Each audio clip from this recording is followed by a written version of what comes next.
estado final de la materia, eso es entropía.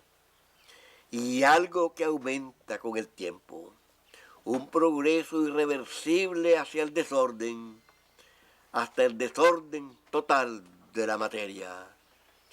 Entropía es el tiempo que se va y no vuelve nunca para atrás. Las curvas exponenciales de sus cuerpos, todas las muchachas que yo amé, se las llevó la entropía. Cardenal nació con un don, y no solo nació con el don de la poesía, sino que también fue un hombre curioso, y un hombre que no quiso nada más estar escribiendo solo para él y estar encerrado en él, sino que quiso dar todo lo que él descubría. En Nicaragua ha habido grandes poetas, pero ¿quiénes han sido capaces de cambiar la poesía? Eso se cuentan con los dedos de la mano: Rubén Darío, Ernesto Cardenal, Carlos Martínez Rivas. Él no ha ocultado nada, es un hombre que se desnuda totalmente porque no tiene nada que ocultar. Es decir, ha sido absolutamente sincero. A sus 84 años, Ernesto Cardenal es uno de los escritores más importantes de América Latina. Su extensa obra literaria ha sido publicada en docenas de países y numerosos idiomas: chino, alemán, italiano, inglés y japonés, entre otros. A lo largo de 6 décadas, su influencia ha dejado una profunda huella en la poesía mundial. Como a los 6 o 7 años, yo oía a mi papá en León, en el corredor de la casa, leer en voz alta a Rubén Darío, y eso me inspiró a mí el primer poema, que fue dedicado a Rubén Darío, a su tumba en la Catedral de León. En su juventud, Cardenal escribe poemas de amor dedicados a sus novias, y en otros refleja la realidad política y social de Centroamérica. A mediados de los años 40, estudia literatura en México y Estados Unidos, y poco a poco encuentra una voz propia. Primero yo fui muy influenciado por Neruda, García Lorca, Alberti, esos tres. Esa trilogía fue la que me introdujo, se puede decir, en la poesía moderna. Tuve, digamos, una influencia muy grande de Neruda que me costó mucho liberarme de ella. Y yo me liberé de Neruda y de toda la poesía española con la poesía norteamericana, ya que conocí a través de José Coronel Urtecho y después estudiando ya literatura norteamericana en Estados Unidos. En los poetas norteamericanos, Cardenal encuentra una fuente de inspiración que define su estilo y su forma de escribir. Sobre todo la enseñanza de Padua para mí fue fundamental, muy simple, que consiste en que en la poesía se puede decir todo igual que en la prosa. Entonces puede haber poesía didáctica, puede haber poesía humorística, puede haber poesía científica, puede haber poesía amorosa, puede haber poesía política. La escritora Claribel Alegría explica el estilo literario de Cardenal y su aporte a la literatura. Además de que es tan densa mucha de su poesía, el tono es coloquial, entonces es muy fácil de entender. Yo creo que aquí en América Latina fue de los primeros, junto a Nicanor Parra, y esto en usar el tono coloquial en su poesía. Y ese, pienso yo, ha sido un gran aporte. Él introduce a partir de los años 50, yo diría de manera sistemática, lo que en la poesía inglesa se conoce como el verso blanco, es decir, la prosa convertida en verso, la poesía descriptiva, que cuenta la historia, que cuenta los acontecimientos, que cuenta acerca de la naturaleza nicaragüense, de los pájaros, de los árboles, de la selva, toda esta descripción que hace del país, de las personas. En el año 1956, Ernesto Cardenal toma una decisión que cambiaría el rumbo de su vida y resuelve hacerse monje. Entre la contemplación y el amor a Dios, el poeta inicia una nueva etapa de su vida. Desde pequeño yo sentía que Dios me quería para él, para la vida religiosa, para ser sacerdote o algo así. Pero era cosa que al mismo tiempo me aterraba. todos los sacrificios que eso significaba, la renuncia. Entonces sentía una atracción hacia eso y al mismo tiempo una incapacidad de realizarlo. Tenía, digamos, ese dilema y esa angustia. Y ya después de mucha angustia, en un momento, digamos, de vacío interior, pues encontré que lo único que me faltaba era probar eso que no había probado, la entrega a Dios, renunciando a todo, como quien se pega un tiro, como quien se suicida, renunciar a todo y entregarme a Dios. Y inmediatamente empecé a sentir Dios dentro de mí con una gran dulzura, un gran amor y gran placer también, y me transformó todo. Durante 2 años vivió en el monasterio de Our Lady de Gethsemani, en Kentucky, Estados Unidos, bajo una estricta rutina de contemplación y oración. En el monasterio conoció a Thomas Merton, quien fue su maestro de novicios y su mentor espiritual. Estudió en La Trapa, pero por razones de enfermedad de salud tuvo que salirse de La Trapa y terminó en Antioquía, Colombia, su formación sacerdotal, y después él es un sacerdote diocesano. En Colombia, Cardenal publica los libros Salmos, Homenaje a los Indios Americanos y Oración por Marilyn Monroe. Este último es ahora uno de sus libros más conocidos. Estaba estudiando para el sacerdocio en un seminario en Colombia y uno de los profesores de teología nos dio la noticia en la clase de la muerte de Marilyn Monroe, y esa noticia me inspiró este poema como una oración a Dios por Marilyn Monroe, pidiendo por ella y por nosotros también, que hemos hecho esta gran superproducción, esa película en la que todos hemos trabajado. El poeta Luis Rocha, presidente del Centro Nicaragüense de Escritores, resalta la profunda humanidad de los poemas de Ernesto Cardenal. Es una poesía, la de él, liberadora, pero también mezcla con una teología poética. Ese es el engranaje que tiene. ¿Qué es el elemento unador de ambas cosas? El amor. Pero si lo vamos a simplificar, es un amor evangélico. ¿Y qué es lo que te plantea el amor evangélico? Amar al prójimo. Entonces, Ernesto parte de una concepción liberadora de que si vos vas a amar al prójimo, no podés amar y tolerar a quien oprime al prójimo. Luego de su regreso a Nicaragua en 1965, Cardenal decide poner en práctica su profundo compromiso con el Evangelio de Jesucristo en una isla del archipiélago de Solentiname. En 1966 funda una comunidad contemplativa en la isla de Macarrón, donde comparte su amor por el arte con la comunidad de campesinos y pescadores. En Solentiname Ernesto hizo una tarea maravillosa. Los talleres que hizo de pintura, de poesía, esto yo lo vi y me quedé maravillada. El objetivo principal de la poesía, y específicamente la de él, es la liberación del hombre.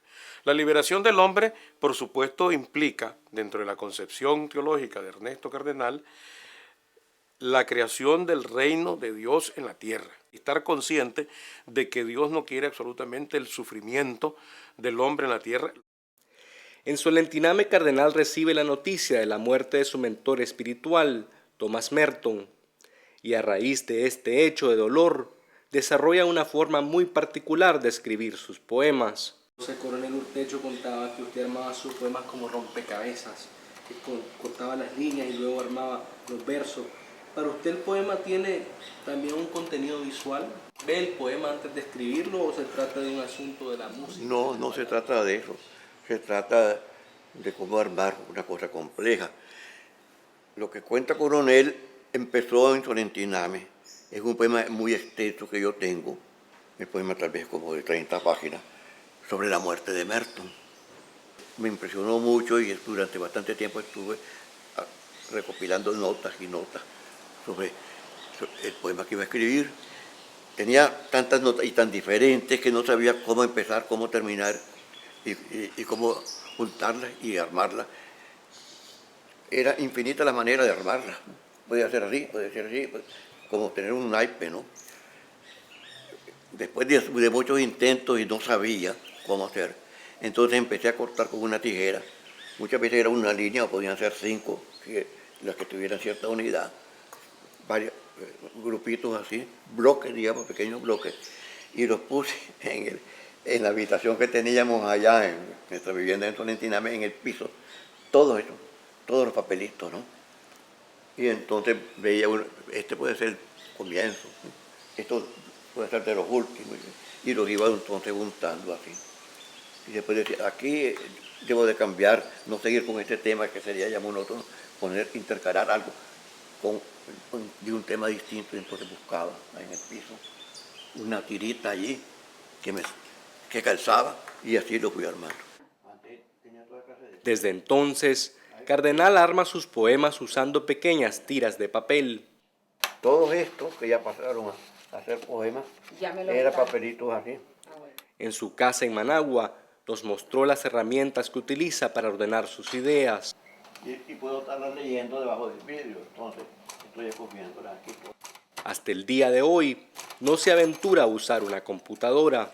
Generalmente los poemas los hago así, sobre todo pues cuando no son muy chiquitos, no sino extensos y con muchos temas a la vez. Y todo el cántico cósmico también así fue que lo armé.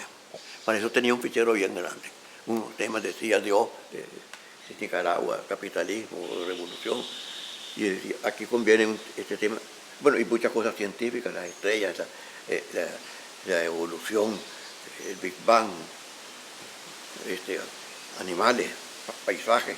Entonces yo decía, bueno, aquí voy a meter esto, y aquí meto revolución, y aquí meto capitalismo, y aquí meto otra vez los científicos. Cántico Cósmico es un extenso poema que Ernesto Cardenal considera su obra más importante. En primer lugar, un poema de más de 600 páginas, un solo poema, que trata de toda clase de temas.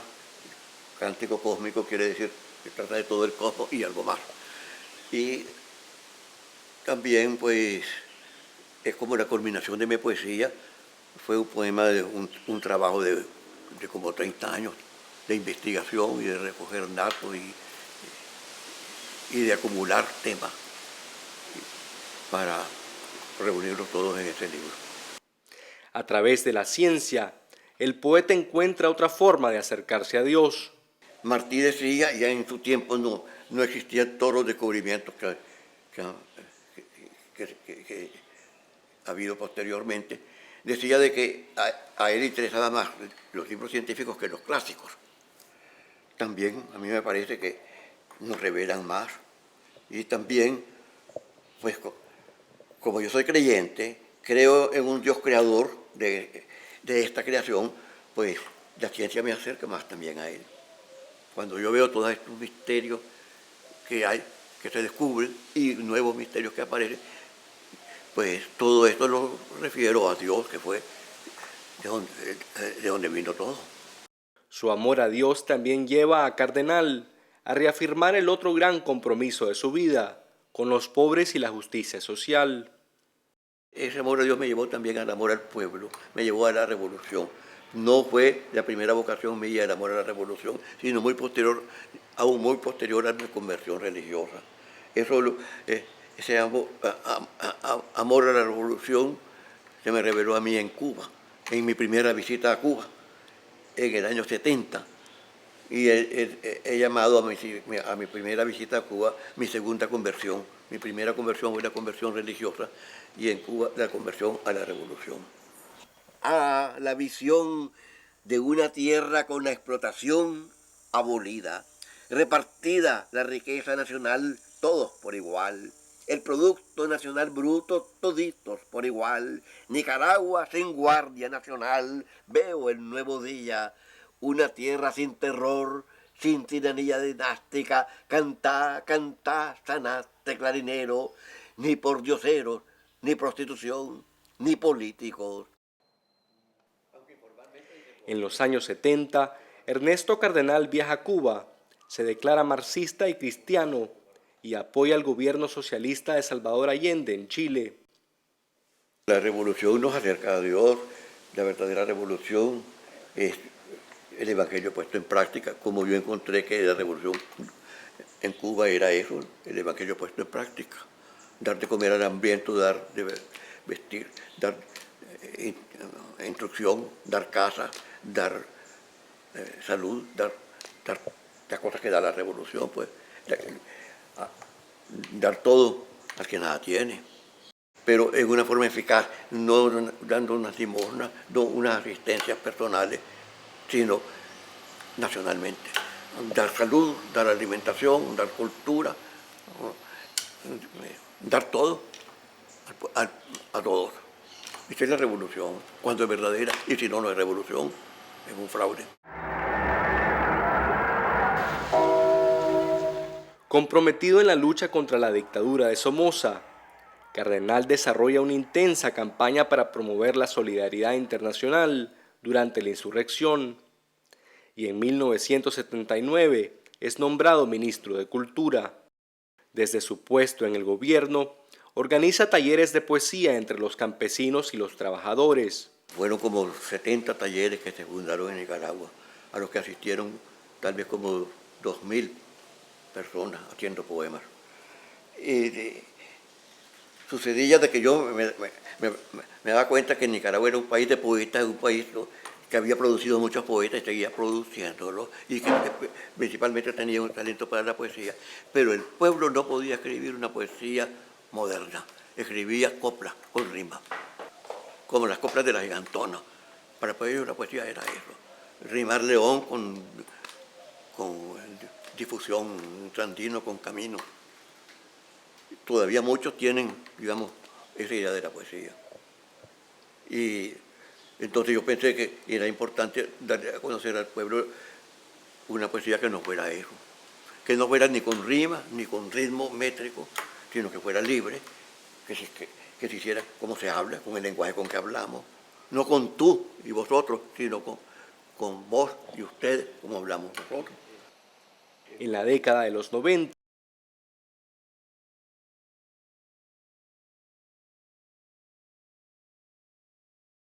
de la Victoria y Pluriverso. A partir del 2004, imparte talleres de poesía a los niños con cáncer en el Hospital La Mascota. Siendo uno de los poetas más importantes del mundo, Cardenal reconoce el talento de estos pequeños poetas. Ya se han publicado 2 libros. Primero tuvimos un pequeño libro y ahora uno más extenso y con poemas también incluso mejores, que en estos días se va a lanzar al público. ¿Usted cree que Es admirable la poesía que hacen estos niños, realmente, ¿no? Que cualquiera de nosotros poetas profesionales y adultos envidiamos. A lo largo de su carrera literaria, el poeta Cardenal ha recibido decenas de premios y reconocimientos alrededor del mundo. Francia, Alemania e Italia lo han condecorado con sus órdenes artísticas más importantes. Y en América Latina ha recibido, entre otros premios, la Orden José Martí en Cuba, la Orden Rubén Darío en Nicaragua y el Premio Iberoamericano de Poesía Pablo Neruda en Chile.